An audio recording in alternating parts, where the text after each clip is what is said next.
शिवसेना उद्धव बाळासाहेब ठाकरे गटाच्या वतीनं राधानगरी तालुक्यातील सरवडे गावातून शेतकरी कर्जमुक्ती दिंडीला सुरुवात करण्यात आली।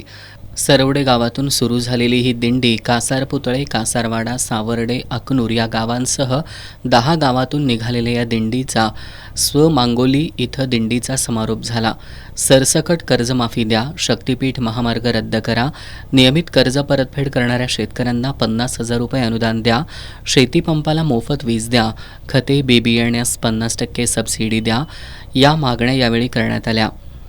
यावेळी बोलताना शक्तीपीठ महामार्ग म्हणजे लोकांच्या जमीन काढून घेणारं हे सरकार आहे। शेतकऱ्यांची जोपर्यंत कर्जमाफी होत नाही तोपर्यंत हे आंदोलन थांबणार नाही।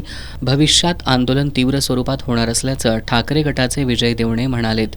विधानसभेच्या वचननाम्यात जाहीर केल्याप्रमाणे 1 वर्ष पूर्ण होत आलं तरीही शेतकऱ्यांना सरसकट कर्जमाफी दिलेली नाही आणि 50,000 रुपये अनुदान दिलेलं नाही आहे। म्हणून या दिंडीचं नियोजन केले, पण हे सरकार भांडवलदाराचं अदानी आणि अंबानीचं सरकार आहे, महायुतीचं सरकार नाही आहे। या सरकार भांडवलदाराच्या बरोबर जाणार आहे। मुंबईमध्ये धारावीची झोपडपट्टी पाडणारे हे सरकार आहे।